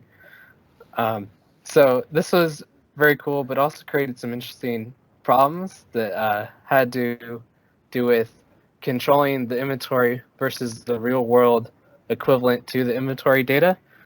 So that was definitely an interesting system to develop. That's what I got for programming. Back to you, Kevin. All right. Well, I think we're ready for questions. If anybody has any. Oh, yeah. The evolution of player camera. If I remember right, I think it was Misty's last day, and Kat tracked her down and asked for advice on what to do with the camera, and she made some suggestions about, basically taking the camera and rotating it down, maybe about 30 degrees or so, and it looked so much better. So we just kind of had to go with it, even though it wasn't planned. With that, fortunately, the art style still worked with it overall, but there were some parts where it was a little bit weirder. Like, if we had done that from the start, we might have had taller walls and the like, and it was kind of too late to change it. But I definitely think that added a lot to the game with the camera view. It made it so we could see all the art better, which was great. Let's see. Got one more here for what kinds of toys, monsters, or mechanics didn't make it into the game?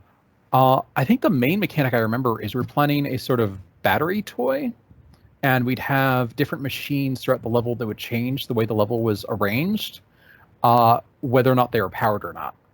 And so you could basically...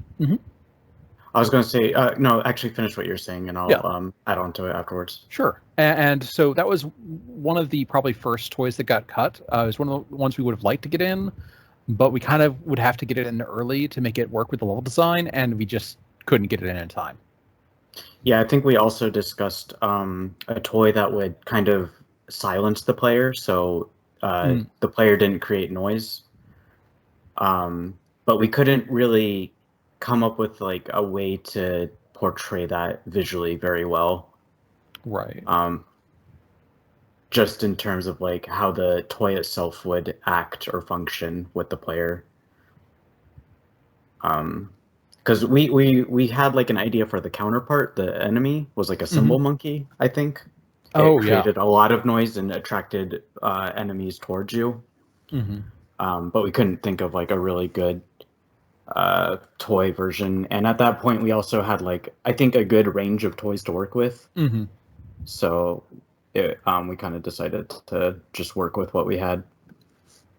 Yeah, I think it's a good choice. In some of the earlier versions of the design, we originally had a ring bear leader as well, which would have been like the motivation for why the player went into the circus and go around through the rooms to go grab the friend. But that had to get cut because we didn't have time to make the character flesh out some of the reasons why. It'd be taunting you throughout the levels and all that kind of stuff as well. As it is, our final level almost didn't make it in. Like, I had an earlier version that just wasn't fun. So then I redid that one to start from scratch, and like I got something playable basically the day we were planning to just give up on it if it didn't work. So time crunch is definitely there. Sounds good. Sounds good. Speaking of time crunch, I think that's all the time we have for now. So thanks to you all again, Team Quail, for presenting Lost Circus. Yeah, thank you. Take care. Take care. And all right. Oh, one thing I did want to note from the Team Quail was a comment that May actually made in the chat. So I figured I'd read it out. The behavior tree was great to use and super easy to navigate, even with limited time entertainment. Enormously helpful for understanding how/why certain monsters did what they did. So just wanted to highlight that as another member of Team Quail. All right.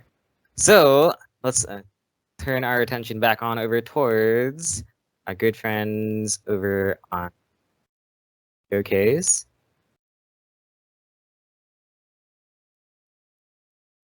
So if you check it out, you'll see that all the details necessary for Lost Circus are available right on the Lost Circus page. Again, trailer in full quality is there, as is everyone on the team from top to bottom. So very excited to see this all here. And like all the other projects, the link to the project is here. So if you'd like to check that out, please do so. Next up, then, we have the final two projects that we are going to be winding down with. So first off is going to be What Remains by Ancient Yeti, and then we will be closing out with CurseBound by Electric Eel. Okay, there we go. Hello, everyone. Hello. Oh, looks like my dog wants to join in the video call too. No, doggy, you gotta go away for now.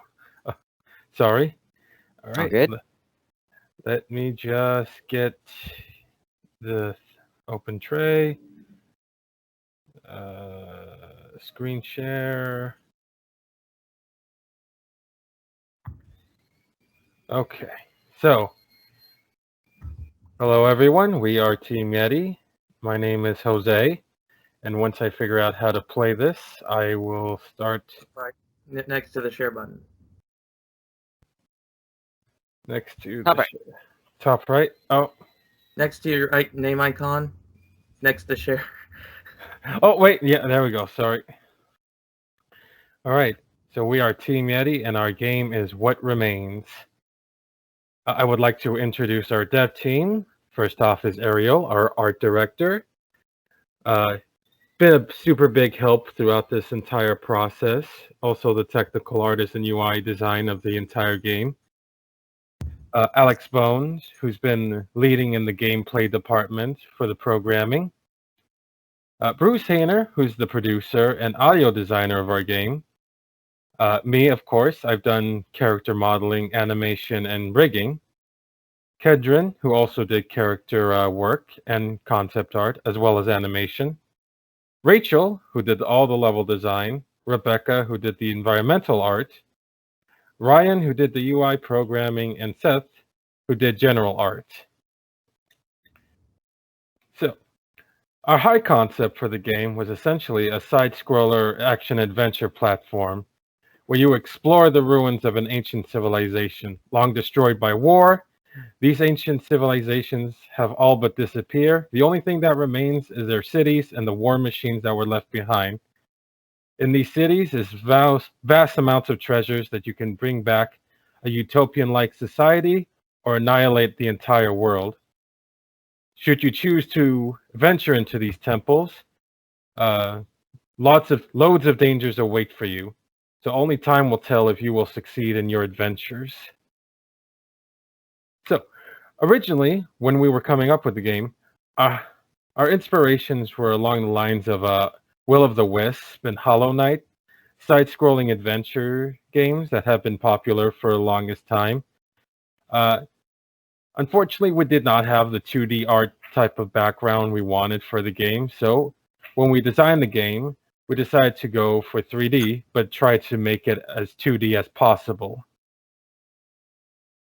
Now, when we were thinking for environment designs, of course, we wanted these ancient civilizations all covered up in forest, overtaken. So you would see ruined buildings, all destroyed, all taken over by nature, by grass, by trees. And when we're coming up with character designs, we have Kendrin, who did our main character, our little kobold adventurer friend there. And the same thing, the same thought designs of the enemies that you would face would be covered in roots, dirt, grass, but they would still have this very majestic type of feeling, which you can see here in the middle is one of our enemy designs, which when I was thinking of them, I try to think, well, when humans design robots, we tend to make them look like us. So if another civilization made robots, they would look like them. So henceforth, I try to make them more elvish in design with elaborate design pieces. Now, and here is our magnificent trailer, also created by Ariel.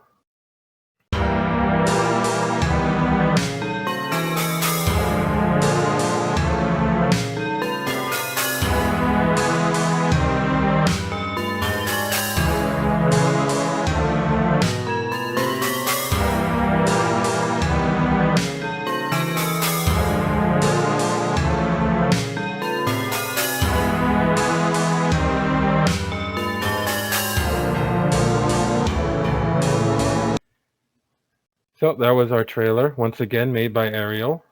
Thank you for all her hard work. Oops, that was not meant to happen. Okay. Okay. Ooh. Let's escape to get out. Yeah, I was right.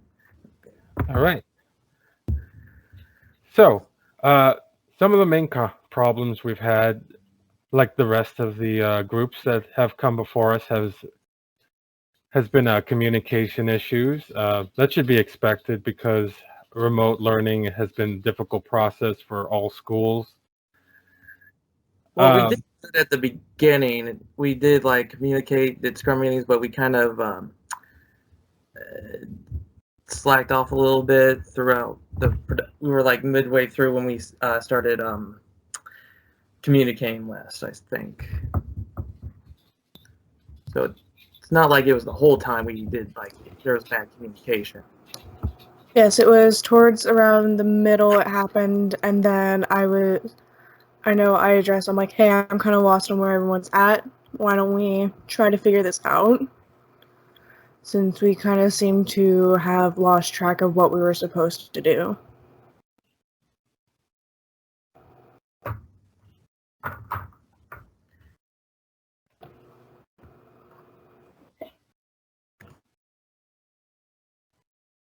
Is that about it for your presentation? That was about it. So if you guys have any questions you'd like to ask, I can try to answer them. Cool. One question then would be that I think you all chose to make a particularly difficult game, right? But what kind of led y'all to decide on this game idea?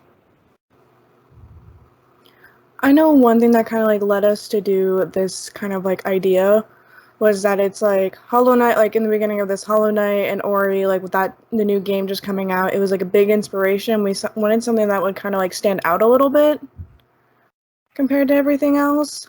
And especially since it's like we all kind of liked the really cool colors that they had and like the eeriness of it.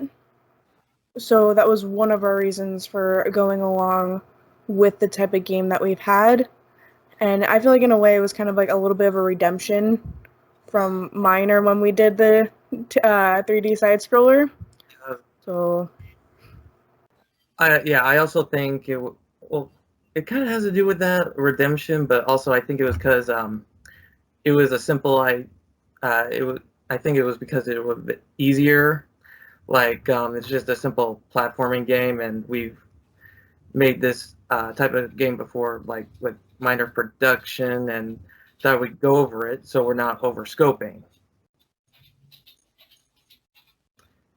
Sounds good. Sounds good. Then, since we're tight on time, let's just take one of these questions here. They have some of the same ideas. So yes, we did have to cut quite a few features, especially some of the enemy combat mechanics that I had. We had to I originally had 3 ideas, but we had to downscale it to 1, unfortunately. If we had another month, I think we could have added another attack animation, but time constraints kept. And on the features, the Legion did have like sort of a robe around it, so it didn't look well, odd. Yeah, odd. And but there was some issues with the it's kind of with the animations going off of the models, so we kind of cut that because it was just It wasn't working for us, unfortunately. Yeah. There was a lot that got cut, especially like when we were told, oh, we need to downscope, because I know there were some particle effects I made that never got used. I know a lot of the story that we wanted to have in there, we didn't get time to actually use because of the scope. And I feel like if we had at least like another month or so, we could have gotten a lot more in there, especially to be able to add more detail to the background and have it be a lot more dynamic. But live and learn, I suppose. Yeah. And I feel like if we had more time, we could have had more environment pieces and been able to lay them out a lot more. I just realized my camera was off. Well, since we are just at about time here, click on that camera just to say bye. Bye, everyone.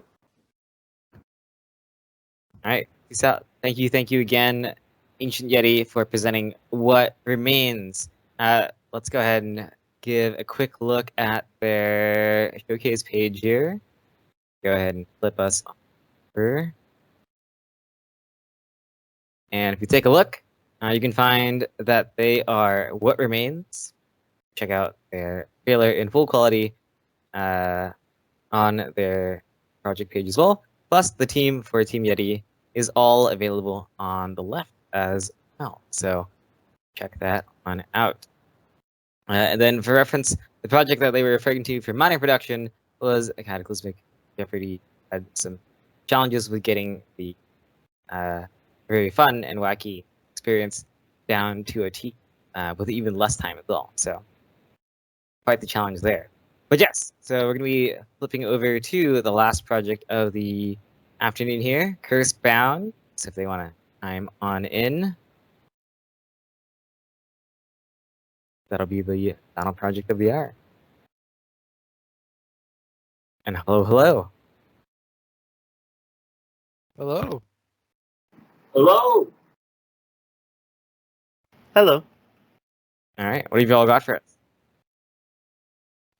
We're waiting on Jason, I believe, to get in here. He has the presentation for us.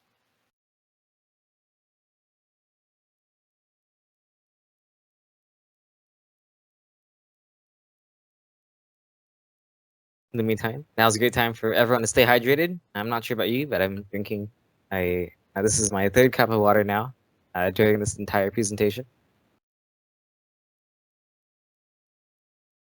And yes, I do have just quite literally 3 cups of water here. Gotta keep me well hydrated during this process. Summer is not over yet. The heat is still here. Maybe not as bad as it was a few weeks ago, but still fairly hot. Jason seems to be having some Teams issues. That's unfortunate.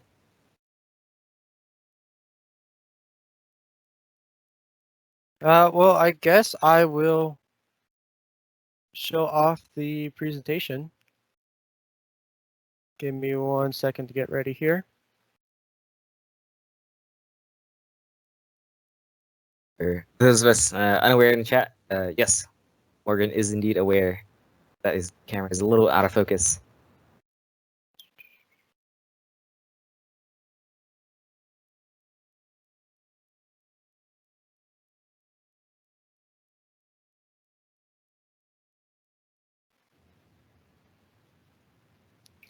Alrighty. Can you see my screen all right? Yes. I want to move the little box in the bottom right. Just so we can see the full There we go. slides. You. All right. So our game is called CurseBound, a roguelite adventure, a dungeon crawler, and here is our team.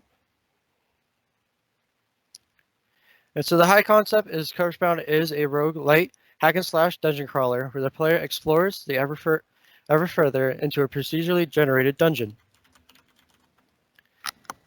Here is our trailer.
There we go. All right.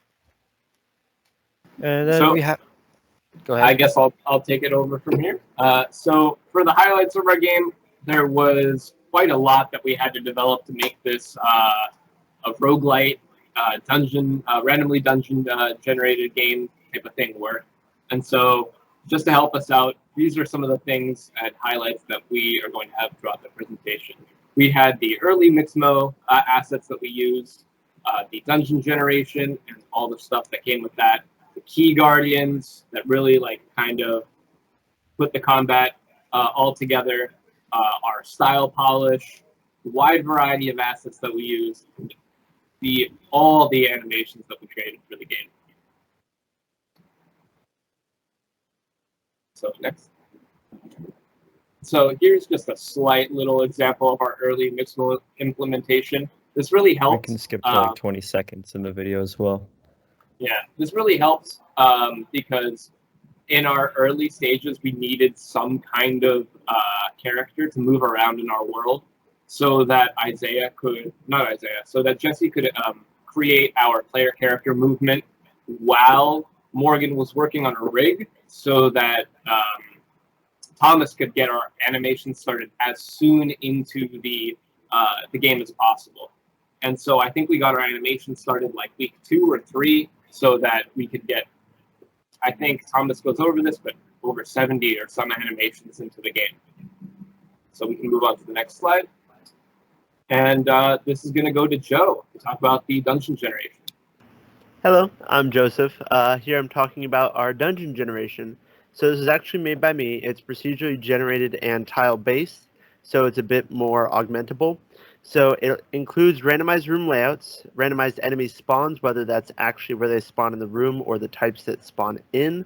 There's randomized room sizes, so it can be anywhere from 1x1 unit to 3x3. And there are hard set starting and ending rooms in case you want constant generation, something like a crafting table in the first room, something along those lines. The next thing I'm talking about is actually the key guardians. So originally you had to grab a key to open up the last door inside of our game, but a big issue that players had was that they would just run through the entire thing and not face really any of the challenge. So we actually tied it to a more beefed up version of the normal enemies, and those are indicated by the shaders. So after you kill them, there's only one per dungeon. You pick it up and then you're able to move on to the next floor. And here to talk about our art is Morgan. Inspired from games like Ashen and Valheim, we went with kind of a simplistic art style, as well as kind of like the low poly-ish style. To help streamline our art style cohesion and texturing process, we created 2 smart material prefabs in Substance Painter that we passed around. to quickly push out textures later in production. And you want to move over to the assets. So here is a big old gallery of all, just about one of each of every asset that we created. Yeah, for our set of 3 environments, as well as our hub overworld, we created a plethora of props and hazards that can be both unique and universal to each level of the dungeon, and as well as being visually unique. There's over 120 different kinds of assets that do not include the enemies, the player, and their weapons. Speaking of which,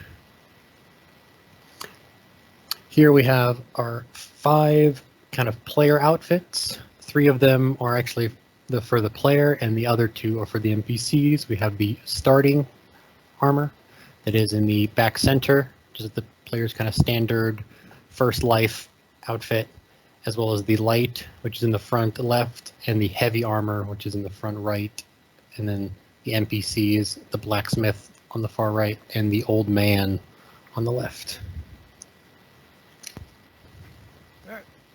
And you can see some of the examples of our animations over to the right. And as said earlier, thanks to Morgan creating some early rigs, we were able to start animating by the end of the first month. The player has 3 different states, being unarmed, having a 200 axe, or having a sword and shield. We also had 3 unique types of enemies, being the golem, a heavy enemy, the Zelf for the light, and a quadruped spider for the range enemy. So just some notes for next time, things we noted down that if we had another chance, we would definitely improve upon these areas. Definitely, we came into the project with a huge scope, kind of biting off a lot, definitely for the size of our team and just our level of expertise. But so definitely we wish we would have had a little more time to manage the scope and just try and cut things back a little bit more. Another notable one was investing more in player feedback systems. During a huge chunk of the development time, we hadn't invested in player feedback that much, and so fighting the enemies for a good portion of development wasn't as fun as it could be, and so only until later did we start thinking about like hit particles and hit sounds and like just extra little things to make fighting enemies itself feel better. And as a last thing, there were many different systems that we had that all interacted with each other in different ways, between the dungeon generator and the combat system and the enemies walking in the dungeons and player leveling. It definitely created a lot of bugs between them, and so retrospectively, we just kind of wish that we spent more time just trying to fix things and having code alignment meetings where we could just make sure the code that works together would actually work together instead of breaking other things along with it. But I think that is it for that. We can take it to Q&A now. So good. So while we're waiting for some questions to, oh wait, never mind. We already have a question. How did the combat gameplay evolve over time? Asks Jake. I think we can pass that question to either Jesse or Sasha, probably. So combat, jeez. So in the first portion of the game, like the very first half, we had always intended to add more combat variety so that the player could approach combat differently. And so our idea for that was to have 3 different weapon types, to have a sword and shield, so typical sword and board type stuff, an axe, like a heavy weapon that's slower but could like hit way more enemies at once, or some fast attacks with daggers. We unfortunately ended up scrapping the daggers just because we would have to create whole animation sets for every single weapon type that we did. And that would put a really big strain on Thomas, who already created like so many animations. So we took that out, but we eventually got the axe in, and I feel like there's a little bit more variety there. And then over time, we added just better features where first we started out with enemies that were literally T-posing and coming at you and had didn't telegraph their attacks. And then we got animations in. And then after that, we got like hit particles and health bars in. And we also got animations and sounds in. And like all of those things, you don't realize it, but they really help to make the combat feel much more enjoyable. In some of our earlier testing, when we had just added sounds to the zombie elf thing, we had noticed that player feedback told us that they were the favorite enemies to fight, probably because there was more indication that they were being damaged. And so that really helped a lot and steered us in a better direction over time.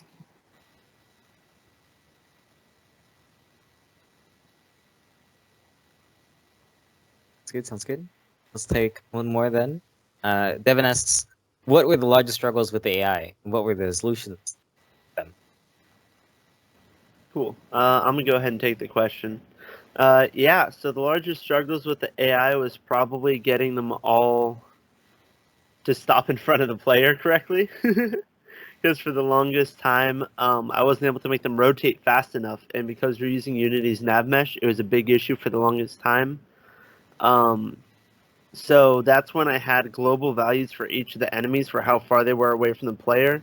And for the slow enemy, you'll notice that because we wanted him to act like a slow enemy, and we didn't want it to be like an easy fight to strafe around him, he actually turns to look at the player if they move too far out of his sight.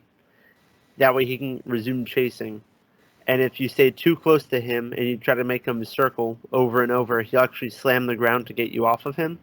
So there are a lot of solutions for each of the AI. The ranged enemy actually doesn't have that issue because once they detect the player, they're constantly looking at him. So yeah, those are pretty much the struggles and the solutions. Right. Awesome. Devin says thank you. Cool, cool. Well, if there aren't any other questions, then I think that's about it. Thank you. Thank you. Yeah, looks good. All right. Thank you again, Electric Eel, for presenting CurseBound. We'll see you all back in the showcase. Thank you so much, Terry. Thank you. All right. And, of course, CurseBound is no exception to the showcasing. Let's go ahead and take a quick peek at the showcase page here. So, as you've known, CurseBound is one of the projects that's available on here. If we check it out, you can see their trailer in full quality right up on the project page here, as well as the full team of Team Electric Eel over here on the left-hand side of the page. So, all right. So, thanks again, y'all, for taking the time to pop on in for this 2021 graduate showcase. What I wanted to do then is let you all know that in case you haven't got a chance to check it out, you can find that the pages here all link over to the HIO collection for major production. So all 6 of the games that we have are available and can be played or downloaded and played from their corresponding HIO pages. One thing that we haven't gotten a chance to look at is all of the amazing time and effort that has gone into decorating each of these pages. So let's just go ahead and do one final look at all of these. Lunar Valley, Heights, Discarded, Lost Circus, What Remains, and CurseBound. If we flip through it, there's a lot of really lovely work in each of these pages. You know, it takes a lot of extra time and consideration from each team to make this possible. So please do give these pages a look. Please do download them, play them, give them some feedback as well. If you'd like to pass along some notes, you can definitely do so. Each of them have a little section for comments or even a feedback forum if they're still accepting feedback. So each of these pages had such enormous amount of effort put into them. It's absolutely amazing to see everybody come together and make this final milestone for releasing the game all put together. And of course, right, we can't forget, in addition to the games, we do also have Scrap, which has their showcase page here, which which contains, again, the full section of their video in full quality available on the project page here. So thanks again, once again, for attending this 2021 AIE Graduate Showcase. The VOD for this will be posted tomorrow. That is going to be Wednesday, the 14th of July, the year 2021. My name is Terry Nguyen, Game Program Instructor here at AIE Seattle, and I am happily going to be bidding y'all a good afternoon. Peace out, take care, and please do stay hydrated, team. Peace out.